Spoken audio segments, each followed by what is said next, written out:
Ladies and gentlemen, welcome. It has been exactly 113 days since the brave, well-known, well-liked, the most feared and respectable leader of the indigenous people of Biafra, Mazi Nnamdi Kanu, has been in Nigerian custody after being renditioned to Nigeria from Kenya against several well-established international statutes. Soon, as the Directorate of IPOB became aware of the facts surrounding the abduction of its leader, the leadership body of Ambazonia Governing Council, headed by Dr. Choyaba, was briefed. These cross-leadership briefings were confirmed to have began soon as the two peoples officially entered into a formal alliance in 2021.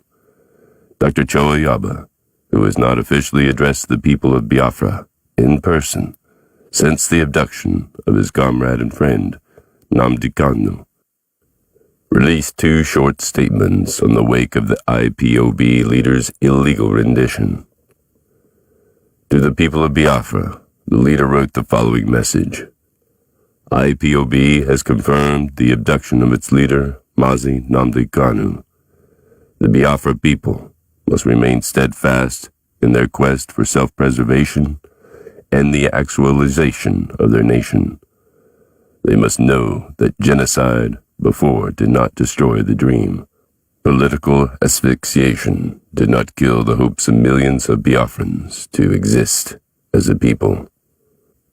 To the government of Nigeria, the leader's words were unmeasured. He released the following statement to the Buhari government. That statement read in part, "The government in Abuja must come to the realization that abduction and rendition of leaders has never addressed the reasons that have compelled peoples to act in defiance of tyranny and oppression. During this dark moment in the life of Biafrans, I call on all of you to pray for Mazi Nnamdi Kanu. In his honor and millions of others like him, rededicate your efforts in the liberation of your homeland."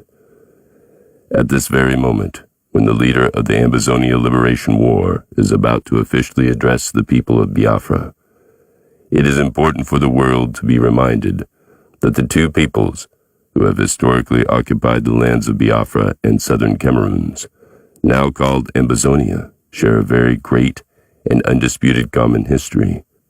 The decades of manipulation of that history and the continued and current persistent attempt to exert post-colonial infringement on the legitimate rights of both peoples is why these two historically friendly neighbors are today standing up to fight and demand for what is rightfully theirs today. The following are a brief history of Biafra and Amazonia. Biafra is an African nation of about 65 million people located in the southeast of present-day Nigeria that existed prior to the advent of colonialism in the continent.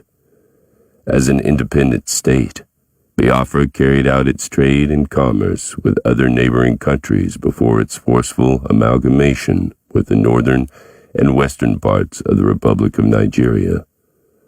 The people of Biafra briefly enjoyed a spell of independence between 1967 and 1970, when they unilaterally declared secession. However, this move resulted in a deadly civil war that killed almost 2 million people, most of who were young children, as they died of starvation despite the promise of no victor, no vanquished treatment at the end of the war. Biafrans have consistently and systematically been subjected to economic, political, and social strangulation by Nigeria. More than 50 years after the war, the circumstances that led this colonial tragedy are still prevalent today, as ethnic tensions remain unresolved. These issues have over several years led to marches, protests, and demonstrations with the demand for a full self-rule for the region. Till this day, the indigenous people of Biafra, whose leader Mazi Nnamdi Kanu, currently in illegal detention by Nigeria, have, however, remained steadfast, vowing to keep on the fight in their aspiration to restore that which is rightly theirs, an independent state of Biafra. To the east of Biafra land, is the former British Trust territory of southern Cameroons, now called Ambazonia, a land from where today's speaker hails from. This liberator, whose people have been battling the colonial state of Cameroon for more than 6 decades, are now in the 5th year of active combat with the genocidal army of that state. A state that just a few days ago, on October 14, 2021, had one of its ill-trained, ill-mannered police force murdered another baby called Caroline in the Ambazonia capital, Abuja. It must be known that southern Cameroon, a state which still holds the undisputable historical fact of being Africa's first democracy, had experienced a complete peaceful transfer of power after holding a free and fair election. A stable and thriving nation whose right to self-rule would eventually be violated by a decadent country, ruled from its Yaoundé capital by a few grandfathers, all of whom are close to their graves. The brief self-rule by southern Cameroons would no longer be violated of its right to self-rule by a neo-French colonial system, in complete violation of international law under the Article of 4B of the African Union Constitutive Act, an act that all national boundaries, as obtained at independence, must be respected. Cameroon, however, on October 1961, marched its army of occupation and colonial administrators across international borders into Ambazonia, and have been in colonial occupation till this day.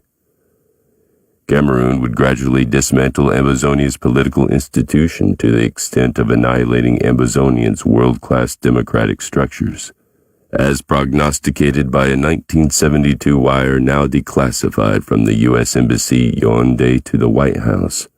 Resentment grew among the people of Ambazonia. In the late 90s, various Ambazonia emancipation movements had been formed, and the voices that clamored for full independence were suppressed, just as huge mineral deposits were discovered by France, French Cameroon's colonial master. This greed would spiral out for over 6 decades until 5 years ago, when the people of Ambazonia decided to fight back, method for method. With so much historical justification for both the people of Biafra and their counterparts in Ambazonia, and at a time when the Nigerian government continues to hold captive the leader of the people of Biafra, the leader of the Ambazonia's liberation war, thought it's important that he speaks directly to the brave people of Biafra to reassure them that the Ambazonia remains firm and committed to its promise to them as a people. Ladies and gentlemen, it is under the above circumstances that the leader of the Ambazonia Liberation War, Dr. Joy Yaba, is about to address the brave and resilient people of Biafra, Ambazonia's first friend with a shared border within the Gulf of Guinea. Live from the Ambazonia Governing Council's headquarters in Norway, the leader of the Ambazonia Liberation War, Dr. Joy Yaba, addresses the indigenous people of Biafra.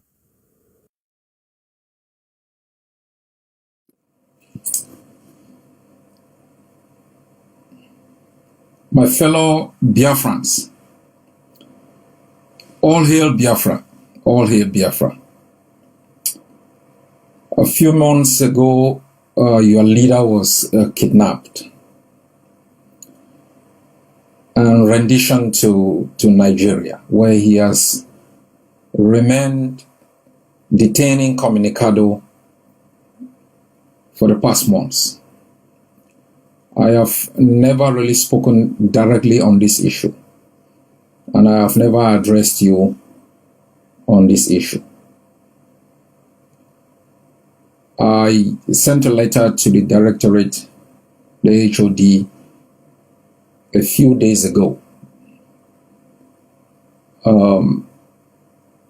informing them of my desire to address Biafrans across the globe on a couple of issues: the kidnapping and rendition of your leader, the alliance between Ambazonia and Biafra, the international implications of this alliance, the kidnapping of Mazi Nnamdi Kanu, and to assure you that you are not alone in your strive for the actualization of Biafra, and to assure you once more that the betrayals of the past will never again be repeated. My fellow Biafrans, the present concept of statehood within the continent of Africa is anchored on a flawed foundation. That is why the effort of our forebears in bringing the continent together on the concept of Pan-Africanism has not worked, because the fundamentals of the concept of statehood is anchored in colonialism, administrative conveniences, and economic spoliation.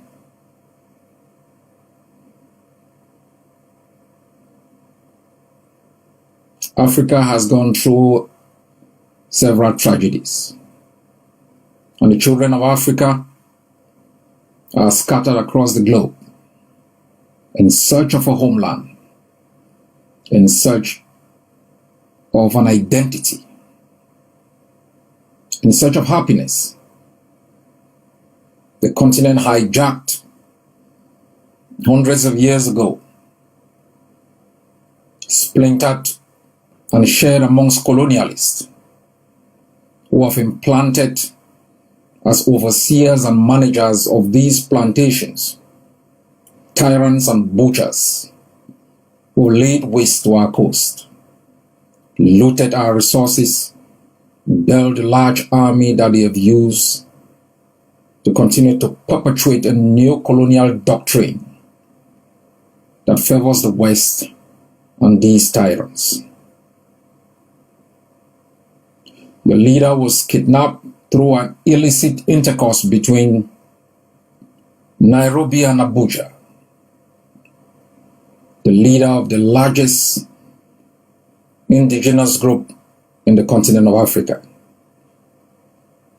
It is a shame that in the 21st century,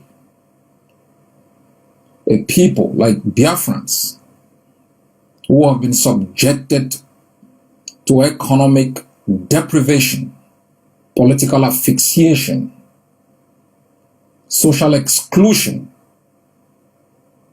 will still be treated with contempt and disdain. Let me remind Nigeria that you didn't win the war. You won the battle of 1967. You've never won the war. And the reason for Nigeria's arrogance is reflected in the fact that despite a genocide committed on you, millions of Biafrans butchered, Nigeria has never apologized. There has never been accountability. Nigeria has continued with a vindictive perception as though Biafra was conquered. And its leaders are still pushing out utterances, sore on the wounds of a people who have suffered a lot of injustices in the land of their birth. All hail Biafra. Before there was Nigeria, there was Biafra. I am not addressing you as your leader. I am addressing you as a friend, as a Pan-Africanist, as someone who believes in justice, as someone who believes in the true union of peoples within the continent, to safeguard their economic interests, to establish over their nations political systems that work for their interests, that are a reflection of their particularities, not an strange political system that serve the interests of foreign dominions, masterminded by tyrants We will regularly organize political charade call elections to legitimize tyranny. My fellow Biafrans, we Ambazonians are a people who have suffered injustice for so long, and we understand the pain. We understand the pain of tyranny, the curtailment of rights, the deprivation, the asphyxiation, the exclusion. And that's why we stand with you.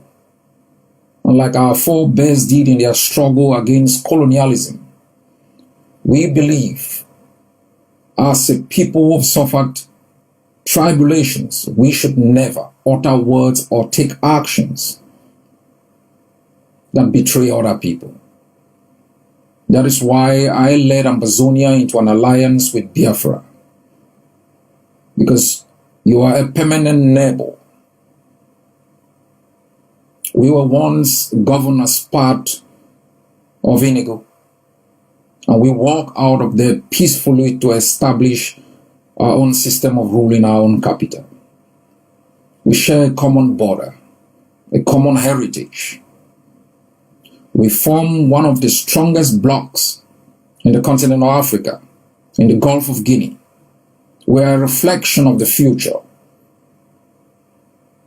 of prosperity, anchored in justice, equitable distribution of wealth, the exploitation of natural resources for replication and development, and where the owners of those resources not have a say in the way they are managed. We are a more than 70 million strong economy with one of the most educated economic workforce, ingenious in terms of entrepreneurial spirit. That's why they're scared of us. That's why they've imposed tyrants to ensure that our day of sunshine never comes. About 5 years ago, Cameroon declared war on Ambazonia. It used Nigeria as a proxy state to arrest Ambazonians within Biafra and within Nigeria, illegally, rendition them to Cameroon, where they were detained in Communicado, tried in kangaroo tribunals, and jailed for life. So when I speak about the kidnapping of your own leader, it's based on the experiences that we have faced. An experience that gives me a better platform to speak about this. You've been left like a flock without a shepherd. But I remind you that they've taken away your leader, but they've not taken away the vision, the ideology upon which his leadership was anchored. Nigeria has a choice. Mr. Buhari has a choice. It is a choice Mr. Biya rejected. Release Mazi Nnamdi Kanu. Engage in meaningful discussion on the aspirations of the Biafran people, or lay Nigeria waste. Nigeria's survival depends on the freedom of Biafra, not the other way around. As I said, Nigeria won the battle of 1967. It didn't win the war. The war has been going on since then. Only one side has been armed, acted with impunity, and with a sense of callousness, as though Biafrans were captured and conquered people. You owe Nigeria nothing. Nigeria owes you its future, its economic stability, its political future. And you Biafrans must be treated with respect. Ambazonia will continue to support you, to encourage you. Whatever you decide about the outcome of your struggle, the method you want to use, is a choice only Biafrans can make. Whatever choices you make, you can count on the support of my leadership. You can count on the solidarity of the Ambazonian people. That for us Ambazonians, we want a stable neighbor, one that respects human rights, one whose political institution is a reflection of the particularities of its own people, its heritage, and its future. You can be rest assured that the freedom of Ambazonia will be meaningless without the freedom of Biafra and all other peoples whose destiny have been held hostage by this illicit intercourse between modern-day enslavement manifested in the tyranny of tyrants imposed over our own nations. We will never forgive. We will not build Peace and Reconciliation Commission. There will be truth and accountability.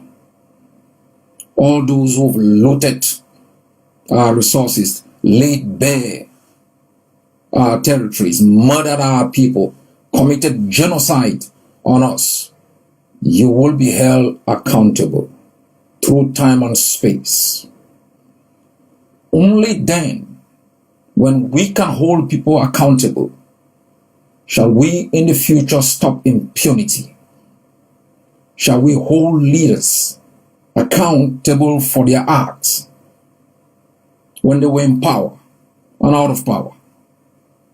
All those who've enabled colonialism through the legitimization of tyranny and puppets over our countries will be held accountable. I continue to encourage you in your strives to be free, in your daily struggles, in the strategies you employ. And you must be reminded, all those who have died have not died in vain. All those who are in jail have not lost their liberty in vain. Never give up. Be reminded that our both lands are flowing with the blood of patriots who have been murdered by those who took us captives. And on a daily basis, as we continue to struggle to ensure that our people are free, that our destinies and future are secured and anchored in justice, we must be reminded of other struggles, the sacrifices made by peoples. We are now scattered across the globe, living under democracies where we have the right to speak and sometimes be listened to. For all of those who are out of Biafra, you must continue to add your voices to ensure that your leader is released and that the dreams of the Biafran people is realized. I've not come here to make you feel it's going to be easy. Tyranny is entrenched. Brutality, murder, systematic torture, crimes against humanity, and even genocide are the best options for tyranny. You will face dark days. More leaders will be killed. Villages will be burnt as they have been burnt in Amazonia. You might lose another generation. But the dreams of the Biafran people, as manifested today in the enthusiasm which this generation has injected in the struggle, will be realized. It's in your hands to make it happen. It's in your hands to make it fail. As for us, Amazonia, we are already free. We have defeated Cameroon because we made a conscious decision that because occupation is predicated on economic exploitation, we were going to stop the occupier from exploiting our resources. We made a determination also that because occupation is predicated on political legitimacy, we make sure that we delegitimize the occupier in our homeland. We also realize that political stability is critical for the survival of the occupier. We made our land ungovernable. All of these strategies has crumbled Cameroon's politics within Amazonia, has elevated Amazonia from a domestic to an international issue. And we know that the dawn of a new day for Amazonia is just around the corner. As we continue to struggle for our own freedom, the alliance which myself and Mazi Nnamdi Kanu established for both peoples and both nations is going to be strengthened to ensure that after we are free, we establish a free economic zone where both peoples can tap in both their human and natural resources to have a better life and a better future.